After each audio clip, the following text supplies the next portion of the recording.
제가 가장 수영대 자녀로서 느낀 감정 중 제일 강한 감정을 좀 담아보려고 했는데, 아버지가 들어가신 걸 알게 된 이후로 좀 경제적으로든 심리적으로든 좀 홀로 잘 버텨야 되겠다, 내가 무너지면 안 되겠구나, 그러면 약간 집안이 다 무너질 것 같다, 이런 생각이 좀 들었어요. 그래서 애기인데 애기답지 않은 정장이랑 정장 구두를 좀 입고 이제 출근하기 싫어서 이제 신발 벗어 던지는 것처럼 그냥 그런 거를 좀 연출을 해서 그림을 그렸는데, 그 아이의 발과 그 구두는 좀 더 어른스럽게 약간 그 대비를 좀 줬던 것 같아요. 바다를 그릴 때 대부분 이제 날씨가 좋거나 아니면 좀 밝은 그 낮에 이제 항해를 시작하거나 하잖아요. 근데 이제 저희는 일반 사람들과는 다르게 저희만의 그런 감정을 이제 아무도 모르게 다스려야 한다는 점이 뭔가 밤바다에서 암흑 속에서 이렇게 항해를 하는 것 같다라는 느낌을 좀 받아서, 달빛이던 아니면 저렇게 환하게 빛나는 빛을 그냥 따라서 우리끼리 똘똘 뭉쳐가지고 잘 헤엄쳐 가보자. 근데 이제 아무도 모르게 우리끼리 의지해서 좀 천천히 나아가 보자. 약간 이런 거를 좀 그림에 담았던 것 같아요. 고립이라는 거를 주제로 만들었는데, 제가 직접 여기 공사장 현장에 가서 찍은 거예요. 저희 아버지께서 찍어주셨죠. 이게 렌티큘러로 만든 작품인데 막 좌우로 왔다 갔다 하면은 바뀝니다, 그림이. 처음에는 숙여져 있어요. 막 숙여 있어요, 사람이. 그냥 물 안에 들어가서 무섭고 외로우니까 포기하는 거죠. 그냥 앞으로 나아갈 용기가 없어지고 고립이 되는 겁니다, 말 그대로. 두 번째 사진에서는 누군가 손을 뻗어요. 그리고 저는 고개를 듭니다.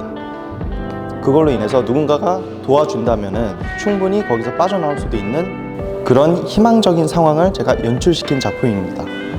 아빠가 수감되셨을 당시에 그 경제적인 어려움으로 인해서 압류된 물건들이 몇 가지가 있었는데, 그 중에 하나가 피아노였어요. 근데 정말 어렸을 때부터 함께했던 물건이었는데, 압류 딱지 하나로 딱 이렇게 붙여지게 되는 순간 저의 유년 시절이 조금 부정당한 느낌? 그런 느낌도 받았었고, 그 흑건과 이제 백건이 이렇게 맞물려 있는 모습이 언뜻 보기에 약간 바코드 같기도 하고, 그게 상품화 되면서 이제 압류 물건으로 되니까, 그래서 그렇게 겹쳐 보이게 된 것 같아요, 바코드랑 피아노가. 이제 피아노 그 어떤 개 이름으로 표현을 했을 때 바가 F니까 그거를 이제 F 코드로도 이제 음악적으로 표현을 할 수가 있거든요. 그래서 그래도 이걸 F 코드로 표현할 수 있다는 거는 나는 이 피아노와의 그 추억을 부정당하지 않을 수 있고, 내 유년 시절을 여전히 함께 하고 있다, 비록 압류 물건이 되었지만. 그래서 그 의미에서 바코드는 F코드다라는 제목으로 이 작품을 만들게 되었습니다. 신발장에 아빠 구두가 딱 없어진 게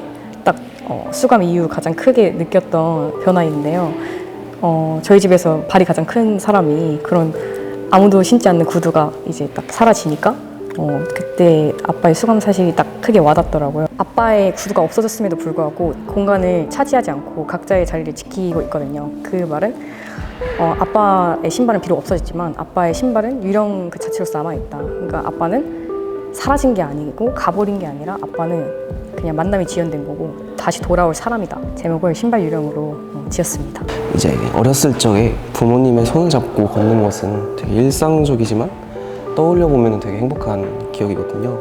그런 일상적인 것들이 부모 중에 한 사람의 빈자리로 느끼지 못하는 감정이라는 것을 이 그림을 통해서 표현을 했습니다. 그래서 아이가 그린 것처럼 표현을 하기 위해서 오일 파스텔이랑 스케치북을 이용해서 표현을 했고, 그리고 산뜻하고 따뜻한 이제 숲속 산책길에서 이질적으로 아빠의 모습만을 흰색으로 비워서 이제 사람의 빈자리를 더욱 강렬하게 느끼게 만든 그런 작품입니다. 긴 시간 겪었던 가족의 이별과 갈등으로 지쳤던 내가 고독과 외로움에 빠졌을 때 홀로 고독이고 외롭게 내렸던 비를 통해 힘들었던 나의 감정을 표현하고 싶어서 작품을 만들게 되었습니다. 제가 파도를 촬영하게 된 계기는, 이 파도는 이 한순간밖에 없는 순간이잖아요. 근데 저희들이 삶을 살아가는 이 순간순간들도 딱 지나가면 끝이잖아요. 한순간이잖아요. 그래서 이런 파도가 저희랑 되게 비슷하다고 생각해서 파도를 촬영하게 됐고, 저희가 힘든 순간이든 행복한 순간이든 그 순간을 누리면서 살아가야 될 것 같아서 촬영하게 됐습니다. 첫 번째 사진에 꽃 사진을 보시면 엄마가 처음 저 곁을 떠난 순간이 계절이 봄이라서 벚꽃을 했는데 봄이 오기 전에 제 곁에 다시 오셔가지고 봄 마지막 벚꽃은 엄마랑 같이 볼 수 있어서 저에게 특별한 계절이기도 해서 봄에 있는 벚꽃을 사진 속에 담아봤고요. 그리고 저는 항상 엄마를 보러 가기 전에 면회를 갈 때 터미널에서 버스를 타고 엄마를 뵈러 갔었는데 여행 가는 듯한 느낌을 주기 위해서 사진 속에서 표현해 봤습니다. 제 수용자 자녀로 지내면서 일반 사람들과 다른 저만의 특별한 순간을 표현해 봤어요.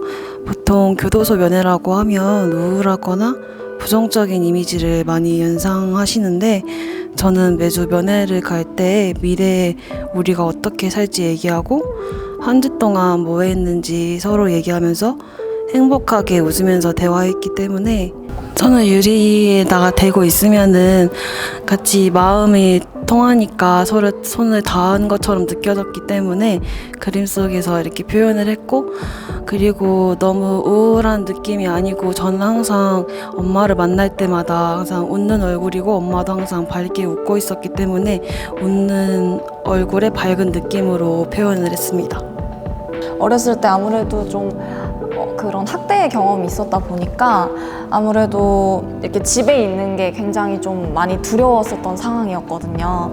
그래서 어떻게 표현할까 이제 고민을 하다가 제가 책에서 어둠 속에서 살아남다에 썼었던 비유처럼 철창 없는 감옥을 좀 표현하면 좋겠다 싶더라고요. 그래서 빠져나가고 싶지만 절대로 내 의지대로 빠져나갈 수 없는, 탈출할 수 없는, 그래서 철창 없는 감옥으로 좀 표현을 해봤습니다.